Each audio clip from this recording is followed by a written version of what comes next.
Shabbat Shalom, everyone. This week's Torah portion is Bo. It is the second installment of the story of the Exodus from Egypt, from slavery. And this Exodus is not just for the leadership of the Israelites. It's not just for the working class. It is for all the Israelites. So many times during this narrative story of Exodus, the request is made to Pharaoh, let my people go. And Pharaoh finally this week says, Mi vami haholchim? Who among you is exactly going? And the answer that he is given is, Bin arenu uvizkenenu nelech. Our young and our old will go. Bivanenu uvivnotenu. Our sons and our daughters. Tsonenu uvivkarenu. Our sheep and our cattle.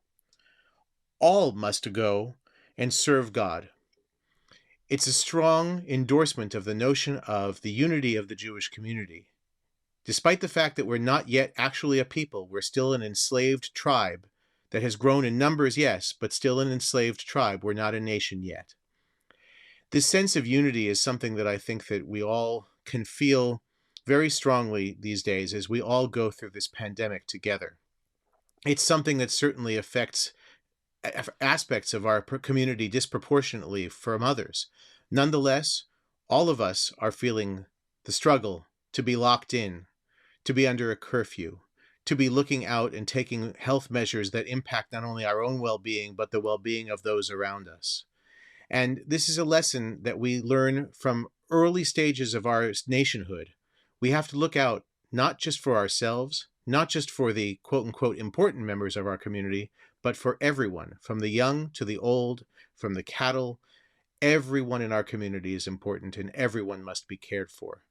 So this week, as Shaar Cares springs back into action, as you'll be receiving phone calls from members, caring members of our community who just want to reach out and let you know that we're thinking of you, all of you, during this time of struggle. God willing, we can all get through this together. God willing, soon, in good health. Shabbat Shalom.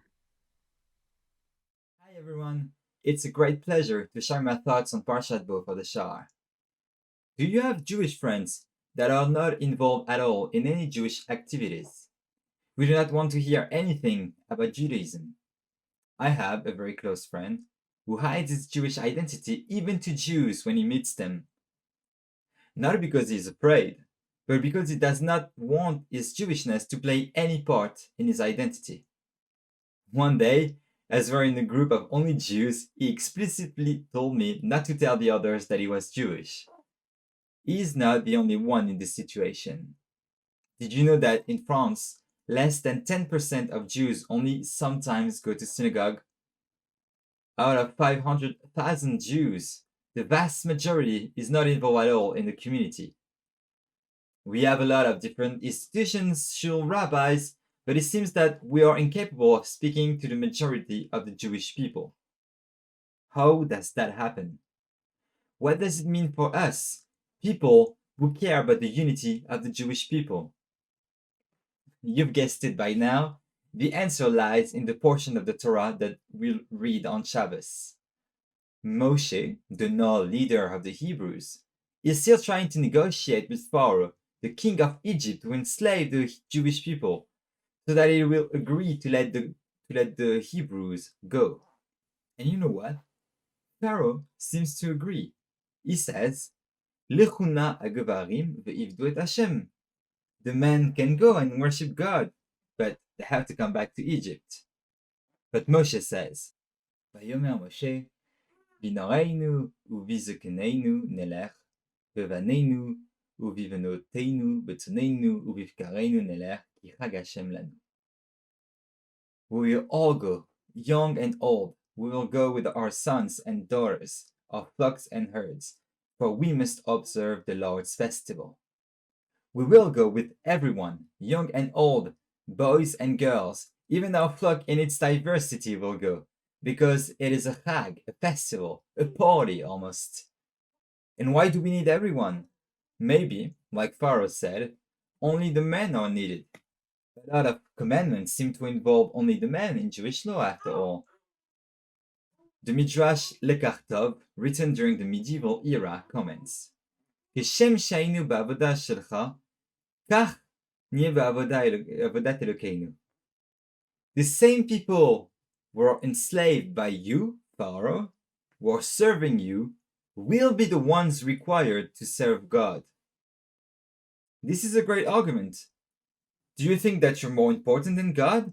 If you, a mortal, require all the Hebrew people to serve you, then our God requires at least the same.